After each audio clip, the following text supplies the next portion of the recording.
looking a quick workout. Holding a record of 1 win and 0 defeats. McDoyle's Kickboxing Academy in Omaha, Nebraska. Amir Rasulov. What? You gonna hop on my car? Billy Cool riding with stars. What? I keep a Glock like a car. Hey, yo, she get the top in the drawer.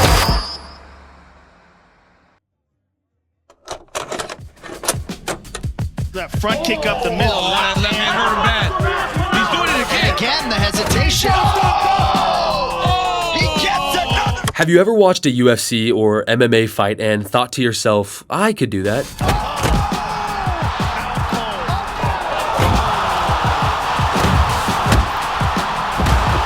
Well, the chances are you couldn't. Let me explain. It's estimated that over 10 million people worldwide dream of becoming UFC fighters, and that's great. However, only about 0.0001% of them actually end up doing it. And that's because there isn't a single sport on earth harder to reach the top in than reaching the pinnacle of MMA. Look, I'm sure we've all wondered what it would be like to compete in at least one MMA fight in our lifetimes. All the blood, sweat, and tears for months on end, working tirelessly towards a common goal of victory when only one can raise their hand at the end of the fight. What would it truly take to push your mind and body beyond self-imposed limits? How hard are you willing to work for the dreams instilled in you? And most importantly, can you do it when no one's watching? Can you work tirelessly to get to a room of 15 guys watching you fight, to a gym full, all the way to selling out the Las Vegas Sphere? There are thousands of professional MMA fighters striving to make it to the UFC, but it's almost impossible to reach that point. In a way, pursuing an MMA career is just like any other goal in life, and by taking a closer look at the people who are brave enough to do it, we can apply that to our own goals. How do you chase passion and dreams from the very beginning to the virtually unattainable end goal? Where do you even start? How hard do you have to work to reach the top? And even more than that, how hard would it be just to win one amateur fight, to get your career off the ground with everything riding on a far-fetched dream? Well, I can tell you that if you've ever wondered about any of these similar questions like me, don't worry, because I've found us an answer.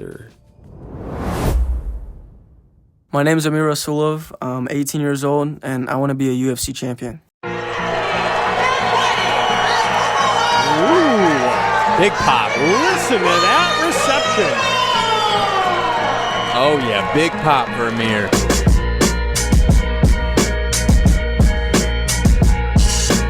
This guy right here is Amir Rasulov, an 18-year-old, a college student, a car shop employee, but above all else, Amir, he's a fighter.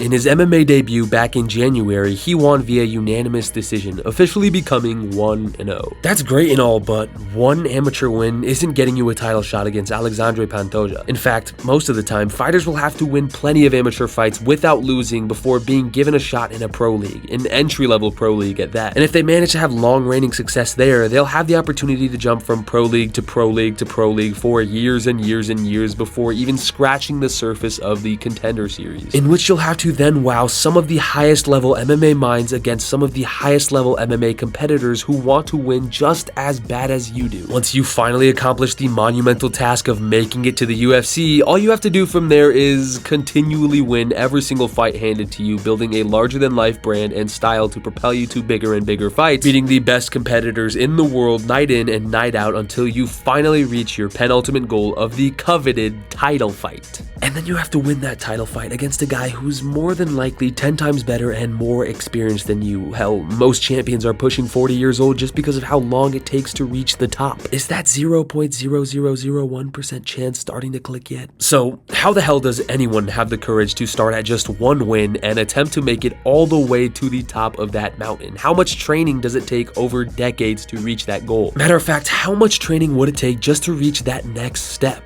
Well, I followed Amir from 30 days out all the way till fight night of his second ever MMA fight to answer these very questions. Every kind of training, all the troubles of weight cuts, each and every mental block and injury, I covered all of it in the month leading up to that very next step of his journey, and what happened at the end of it all will truly shock you. So if you're interested in MMA and want to know the level of work that it takes at the very beginning, or if you just want to watch a cool ass MMA fight at the end, I don't blame you, here's the timestamp for that. Then sit back, relax, leave a like like, and subscribe, and come along with me to find out what it truly takes to pursue a dream of this magnitude. Less than a fraction of a percent of fighters achieve their dreams, but those bleak odds are the same odds we all chase in our own lives, hoping to one day be where we've always dreamed of going.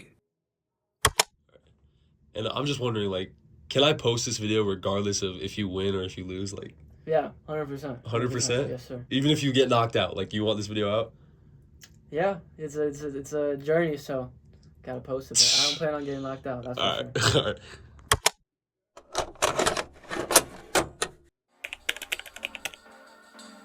For day one, I met up with Amir at a place called McDoyle's, a kickboxing establishment named after this guy, McDoyle. McDoyle's fitness center and kickboxing gym is the gym Amir trains out of and the team he fights under, Team Doyle, in which he's coached by the son of McDoyle at McDoyle named Cormac Doyle. That's Mac Doyle, not to be confused with Mick Doyle. It's a lot of Doyles. And this guy, Austin, who was one of Amir's main coaches alongside his dad. With an entire month of fight camp to get to and no diet restrictions this early on, Amir was full bore for the first of many different kinds of practices before the fight. This one being the first of which, Muay Thai and kickboxing. After doing some jump roping and shadow boxing to warm up, they rolled out the mats and got to work.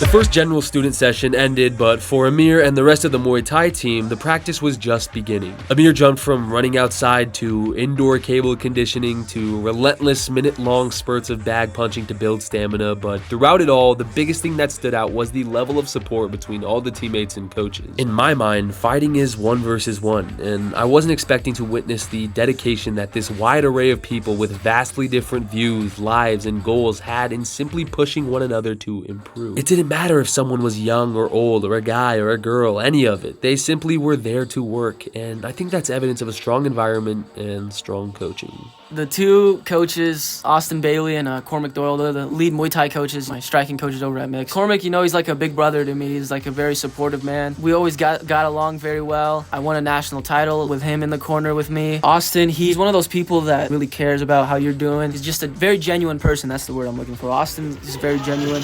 You get me slapping his ass?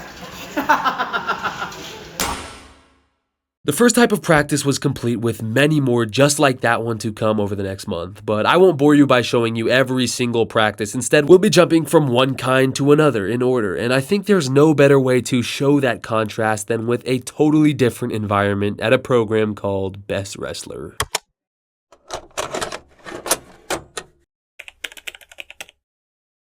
Unlike McDoyle's kickboxing gym, Best Wrestler is a program specializing in, well, wrestling. And even though their teachings are quite different, their model is all the same. A father retired from a life of fighting and a son coaching under his wing. I didn't really know what I was getting into at Best Wrestler, but with the long drive ahead of us to the facility, it gave me just enough time to learn about Amir's journey up to this point and the reasoning behind why wrestling was such an integral aspect of his fighting style. Yeah, so I had started judo when I was around like 4.5, 5 years old. Had my first tournament when I was 5 in judo, which was a Nebraska state championship, and I got first in that. And then started doing jiu-jitsu when I was like 6 years old, 7 years old. My dad had thrown me in so early because he had been a combat sports athlete since he was 15. And so ever since he moved here, he had thrown me into it too. Once COVID hit, the judo club had shut down, and so my dad, like, instinctively, he wanted me to still have that grappling base, and so he told me, middle school, I want you to start wrestling. And so I was like, okay. High school is when I started taking wrestling a lot more seriously. There'd been like a base there already, and so he had me go to a club. Just 4 years of like high-level wrestling. Came back, did Muay Thai nationals, and on my 3rd year, I was able to finally win the belt in nationals, which was like a goal I'd had since I was 12. It's so ingrained in me that it's almost like a family thing at this point, like my dad is my coach, my mom's my dietitian. It's been a part of me as long as I can remember. It's just all I really love at this point, Before long, we'd arrived at Best Wrestler and the practice began, and although I was there to film Amir, someone else was stealing the show. My name is Ivan Delchev Ivanov. That's a good question. Thank you for extreme sport. Strictly sport? It's okay.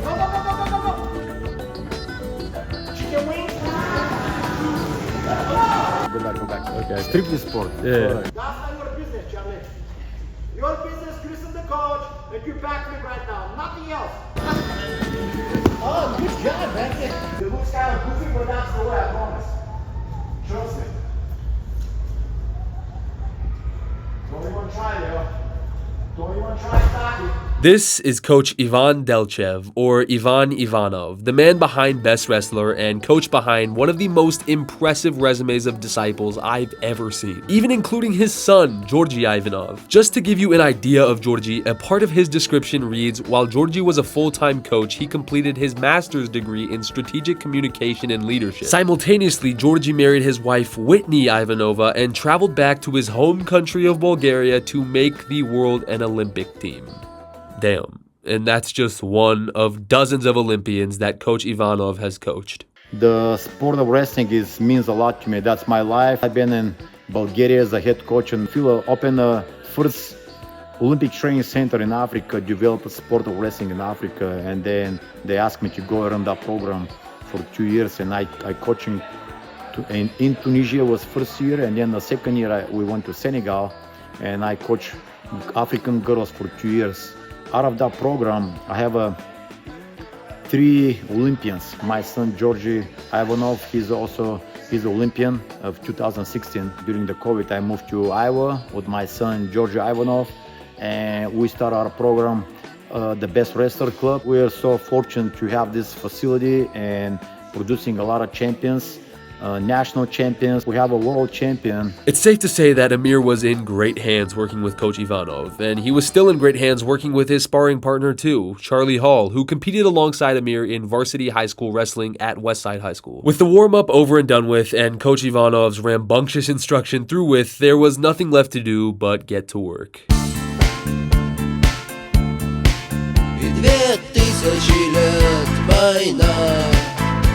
Война без особых причин, война дело молодых, лекарство против морщин, красная, красная кровь, через час уже просто земля, через 2 на ней цветы и трава, через 3 она снова жива.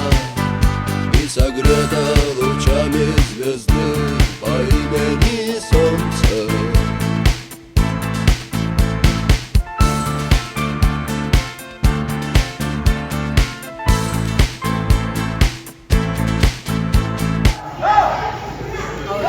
Hard day. Huh? Hard fucking day. Wow. 57? Probably like 55. Not bad for after a treatment. We got 4 weeks to get down to 38. So. At the end of the day, Amir was 157.8 pounds with about 20 pounds left to lose before fight night, and with only 25 days left to go, he was going to have to cross that bridge when he got to it. For now, it was full steam ahead on squeezing out every last bit of improvement left before then, but as we headed out, Coach Ivanov wouldn't let us leave without decking us out in a buttload of Best Wrestler gear from his office. Yeah, you gotta represent the best wrestler, man. Of course, Coach. This is the kind of support we have here, man. Look at the support, man, representing, just giving us this stuff. Really amazing people, and the knowledge they have at this camp, man, is second to none. It'd be ridiculous not to come and get the work in. So, good practice today, and many more to come, you know?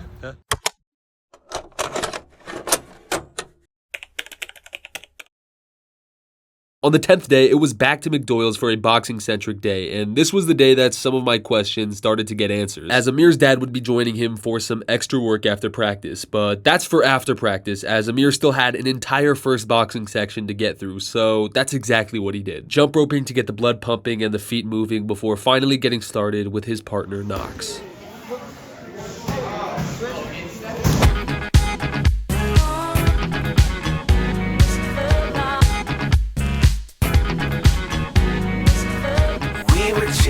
Longer than we should have had. Question asked if our friendship go back. Yeah, she wasn't even sober. I went over and this is what I went and told her. I think you're falling in love. I think you're falling in After a great first boxing session, Amir waited in between practices by hanging out with teammates and of course his little brother Artie. Artie, my little brother, he's my little mini me. He's getting to that age where he kind of understands what I'm doing, you know, he understands MMA, and he has like favorite fighters of his own, and he'll talk to me about like, oh, you know, Hamzat Chimaev, Islam. Before long, Alisher, Amir's dad, arrived, and the fun was over as it was time for phase 2.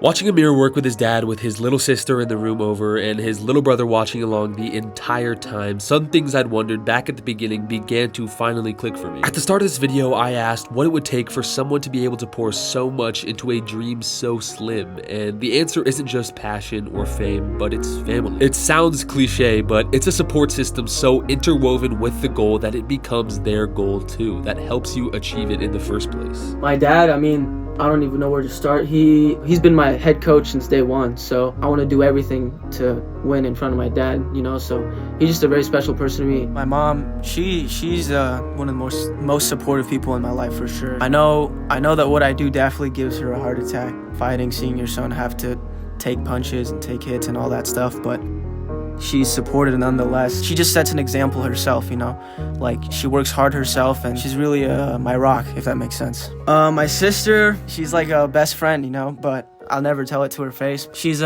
she's really cool. She won't say it to my face, but I can hear it whenever I watch the fights back, whenever I watch the videos back. She's the loudest person, and even in the fight, you know, I'm locked in, but I can still hear her voice in the crowd, so just a built-in best friend. It's interesting to see how so much work must be done just for the earliest stages of an MMA career. It seems daunting even from the outside, but maybe to achieve anything impressive in our lives, having the support system of the people we love is not only a blessing, but a necessity. I think Amir's family is the perfect caricature of that. Siblings who look up to him and support him at every step, a mother who does the same, caring for him physically and mentally in a way that no one else could, and a father whose wildest dreams are alive and well in his successor. It's like my dad is living his dream through me, you know? He was a great athlete back where we're from.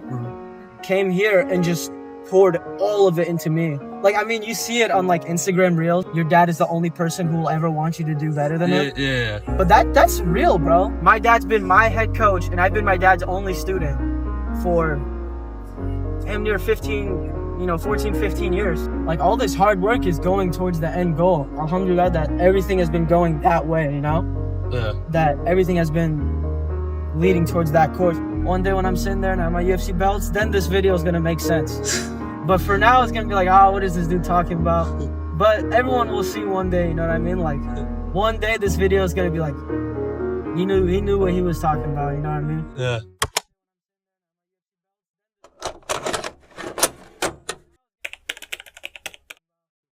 With just over 2 weeks left until fight night, it was back to best wrestler for Amir, and with his knee fully healed and his diet starting to restrict more and more, the live wrestling of this practice in particular, the harsh reps he would get, they would be the perfect preparation for what he would be feeling in the octagon. The practice began with the usual instruction of the legendary Coach Ivanov, some light drilling and technique work, as well as standard cardio, but it wouldn't be long before Coach Ivanov would signal the start of live wrestling in the most Coach Ivanov way imaginable, by singing the Rocky anthem. Da-da-da, da-da-da.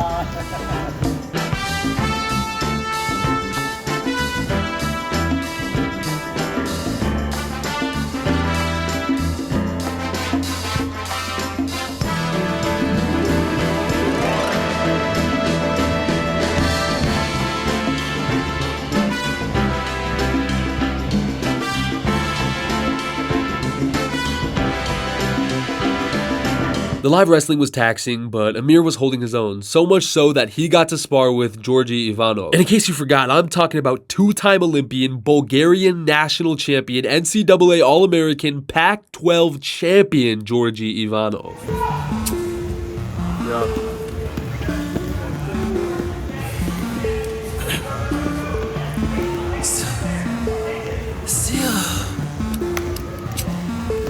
Different day.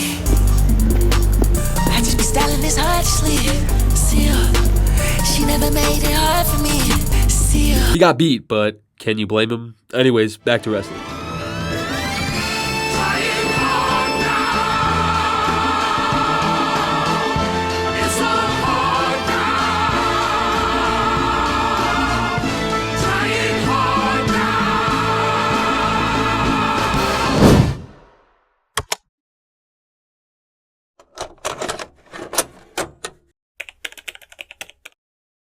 Now, at this point of the camp, although Amir wasn't competing, Team Doyle was heading down to the TBA Classic World Championships being held in Des Moines, a Muay Thai tournament where Amir earned his national champion status in just last year. But with the fight coming up in just under 2 weeks, he was tagging along for moral support, making sure to still get in work whenever he could. What's up? So right now we are at the venue of the fights. I'm here with all of Team Doyle Muay Thai. They're here for the TBA's, the national tournament. Decided to join along, you know, stay with them for this weekend, but still got to get in that work. So today's Thursday, just over a week out from weigh-in, so I got to get this weight off somehow. I asked him to vlog all he could for the days that he'd be gone, and he did, but it wasn't the most, I don't know, serious of clips that I got back. Got to get the weight off. So much weight. Hard work. Look at Coach Trey. Look at Coach Trey. Long time no see. All these guys fight. I'm getting amazing treatment here. I won't question the week that he was gone at all. All that mattered was that he was still on track with getting the pounds off him and getting his boxing work in for his return to Omaha the following week. A return that would come just days before fight night. Yeah, so we're 3 days out from the fight itself. Started like the harsh weight cut. Started it about 3 days ago. Now is when you start to see the energy fade, just because carbs have been like pretty much cut off, and really just the portions of the food have been getting a lot smaller. I'm starting to tune out a lot of unnecessary things. Like, it's all I'm really even thinking about now is making weight and fighting. Yeah. And that's pretty much all I've been thinking about for like a week now. Yeah. And going to Des Moines with my Muay Thai team really helped in terms of that locking in thing. Yeah. Because you just see everybody that I've had, like, we were in training camp together. Yeah. And I got to see them kind of finally put it to work, put it to use. Yeah. And so now it's kind of like in my head, like on me now. Like, now I'm like, I gotta finish the job. I gotta anchor down. You know what I mean? So It's your turn, right? yeah. I gotta admit, after not seeing Amir for days, the weight cut was noticeable and his mood had completely changed. He was drained, and no matter how thin he looked, he still had to cut 7 pounds in 2 days.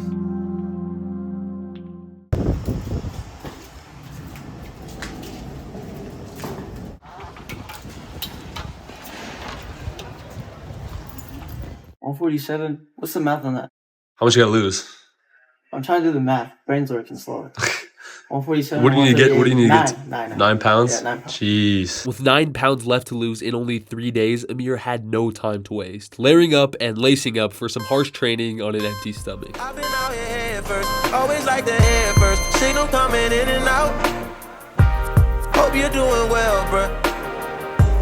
Everybody needs you. Everybody needs you. Ooh, 90-90. This feel like a quaalude. No sleep in my body. Ain't no bitch in my body. New beginnings. New beginnings. Wake up high, the sun's going down. Time to start your day, bro. Can't keep being late on. Oh, you need the money if you gon' survive. Every night, shit, every day, shit. Dropping baby off at home before my night, shit. You know I can't hear none of that, spend the night, shit. Kumbaya, shit. Wanna see Nirvana, but don't wanna die. Yeah. Wanna feel it, none of them come by. Fuck with me after my shit. Oh, them boys wanna see you broke down and shit, bummed out and shit, stressed out and shit. That's every day shit. Shut the fuck up, I don't want your conversation.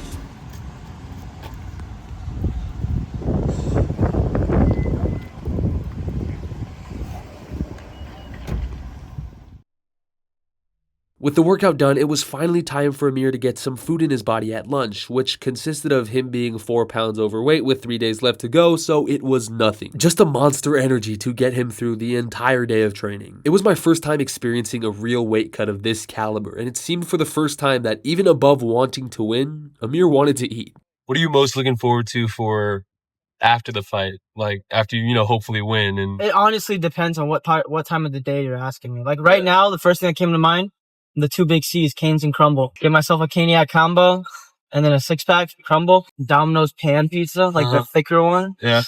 Buffalo chicken pizza. Dude, that actually sounds so good. Buffalo chicken pizza. Sometimes all you need to get you through a fight camp is the right motivation. And for Amir, the light at the end of that tunnel was buffalo chicken pizza. A light that he would desperately need to cling to, as one workout on an empty stomach wasn't all for that day.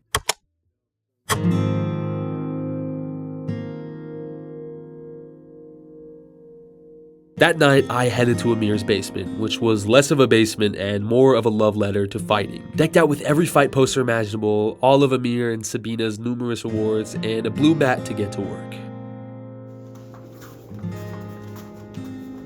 Just start playing War Nasheeds. I'm tweaking, I'm geeking, I'm tweaking, I'm geeking. I can't save no hoe.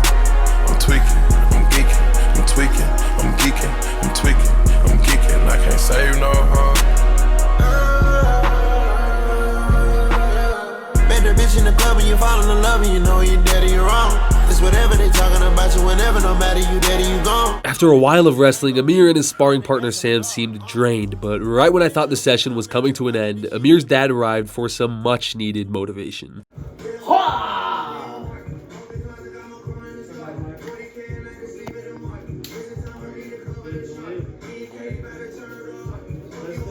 Breaking your heart, it's broken.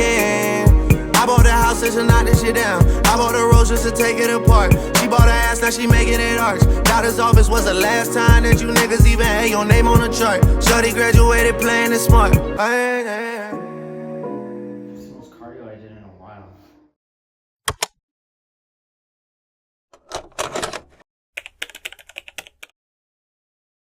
With just 7 hours until weigh-ins, it was one final trip to the gym to see just how much Amir had left to lose.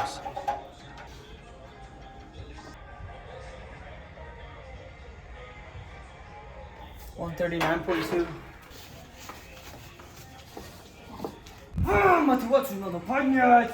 1 pound left to lose, so Amir had to dig deep and burn off whatever fat remained on his barren skeleton via the sauna.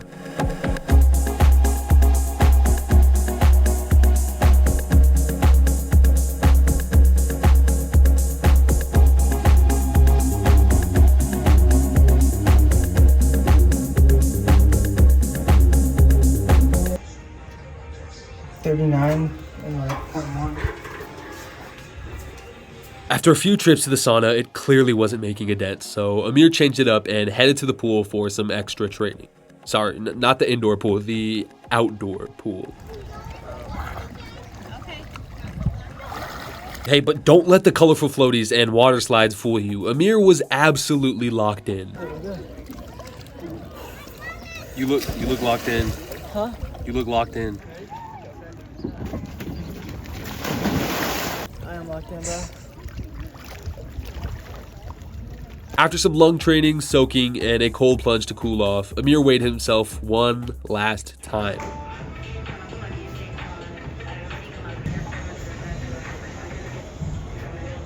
Yeah, just under 139. The scale wasn't budging, but Amir decided to let his body do the rest and have the hours in between then and the weigh-in set in and shrink him down. Before we knew it, 30 days had gone by, and it was time for...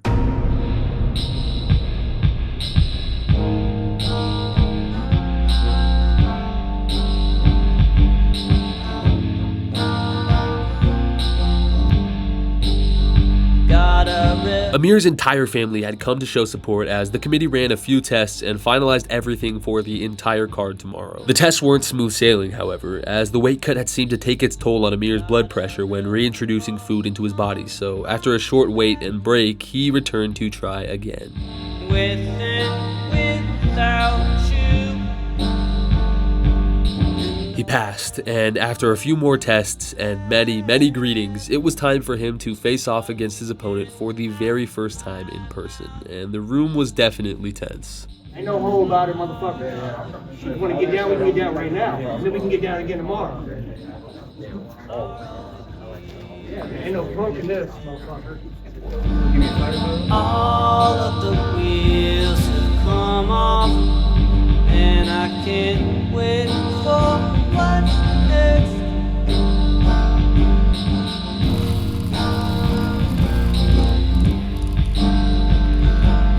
Sit and watch it burn.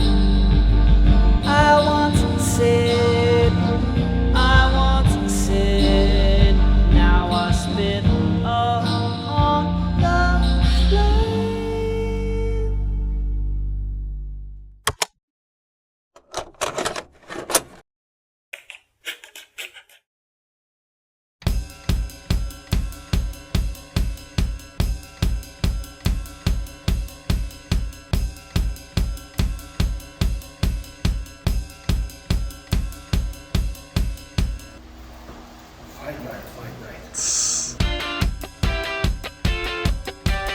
Arriving at the venue and getting set up was pretty standard, with locker mates and coaches filing in to warm up as well, but the real challenge was only just beginning. You see, the tension in the air was tangible. I had only tagged along for the last month of this camp, but months upon months of work had piled onto this moment, and it was clear that anticipation was beginning to mount. With the final hours ticking down, the waiting game had begun.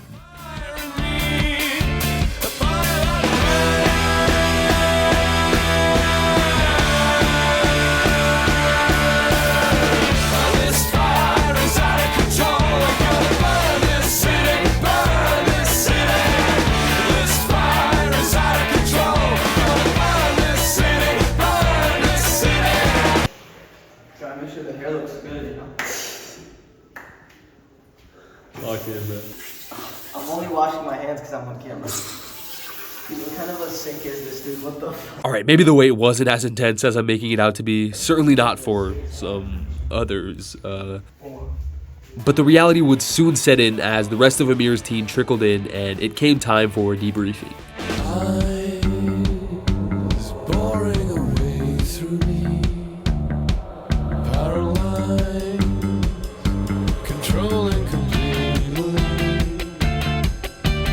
As the crowd began to arrive, so did Amir's supporters, some of which closer than others.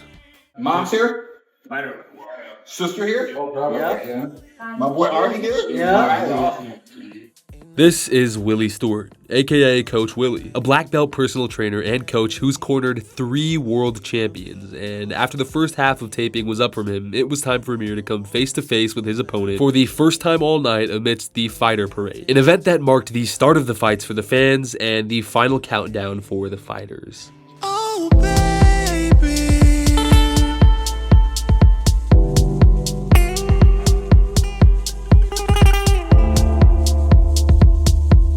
I've known Amir since he was 6. That's when I first met him. And I watched this young man progress and grow. He's like part of my family. You know, it's kind of hard to describe. He's just like a son almost. And just love his family. What are you hoping to see from him tonight? Just Amir being Amir. Just him going out and doing his thing.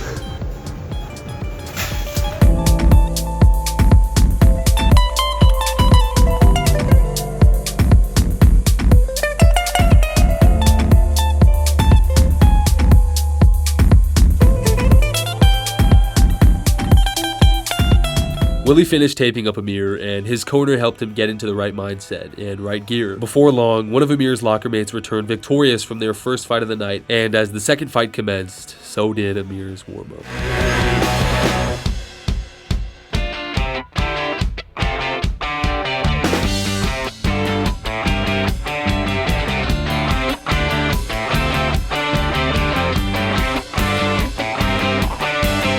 As Amir continued to prepare, the crowd had come in full and the fights were flying by. It felt like hours ago when he was training in Best Wrestler or McDoyle's, but in the blink of an eye, the fight had arrived and it was walkout time. I want there to not be a debate. Yeah. I want it to be, who's the greatest fighter? And they're like, oh, like, is this even a question? Like, it's Amir Rasulov. Like, that dude was able to mix everything up.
Fight camp had evaporated, and Amir stood face to face with his opponent yet again, this time being the final time. I had brought the idea of a documentary to Amir over half a year ago, and after a month straight of boxing, wrestling, cutting weight, running, biking, swimming, grappling, training, all of it, every last drop of sweat had culminated into this very moment. With the training complete, the seats filled, the octagon barren, and the people waiting, the only task left for Amir to complete in the entire month was win. Out of the Nebraska Lottery Red Corner is a freestyle fighter, stating 5 feet 9, weighing in at 138.4 pounds, holding a record of 1 win and 0 defeats, representing McDoyle's Kickboxing Academy in Omaha, Nebraska, Amir Rasulov! Who are going to be in charge of the fight?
The first round was neck and neck, with both fighters still feeling each other out and trading blows, but after heavy encouragement from his corner, heading into the second round, Amir knew he had to pick up the intensity and aggression if he wanted to come away with the win. There was no more time to wait, no further improvements to be made. He had to end this here and now.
Amir had taken care of business, and it seemed like the entire town of Omaha had come out to support Amir as I followed him along throughout his victory lap of the stadium, starting in the locker room with his closest friends and coaches congratulating him before greeting all of his family and supporters around the arena. A lengthy, heartfelt lap which ended in the coolest way imaginable with personal striking lessons from UFC and Omaha legend Houston Alexander. In case you somehow don't know who Houston Alexander is, here's him knocking out Keith Jardine at UFC 71 just 49 seconds into his UFC debut.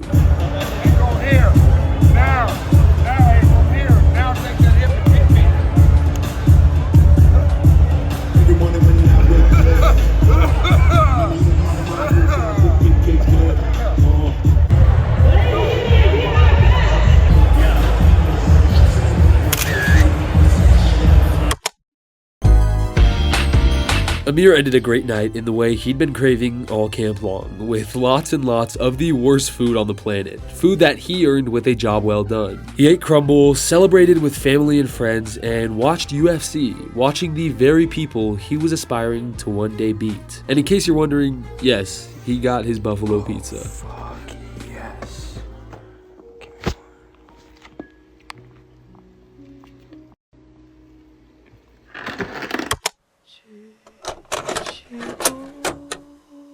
So that was it. It was a grueling but successful 30 days and a month that taught me a lot, not only about Amir and the sport of MMA, but about myself and life in general. A lot of you who've been watching my content for the past year know that this isn't anything like my usual videos, and it took a lot for me to step out of my comfort zone and commit to this project with literally zero filming experience, zero equipment, just an iPhone and a vague idea. And that's because I hope to one day become something out of this video making passion that I've carried with me since I was a kid. It's the same with Amir, just a kid who loves to fight, who's a lot older and bigger now, but at heart still infatuated with the same dream of something more coming from something simple. We are a planet of billions of kids who grew up spending our time doing the things we loved without any worry or responsibility, and now that life is knocking at our doorsteps, it'll take a hell of a lot more to hang on to those dreams and make them a part of our futures, a part of who we are. It's difficult to chase passion and not settle for the safe route, but the one thing in common between everyone who's living their dreams and all the people who hope to do the same is that they all begin at the very beginning.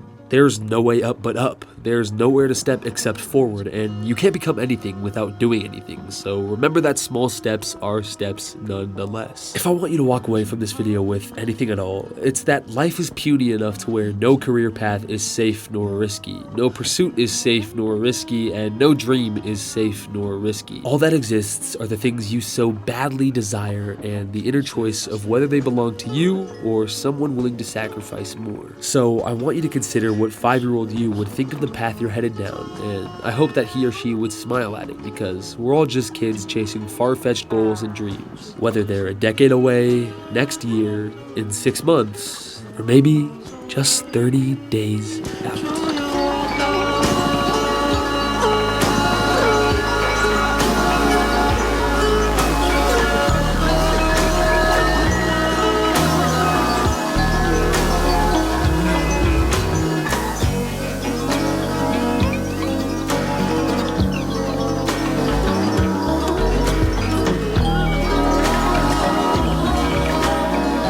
Thank you guys for Strictly Sport.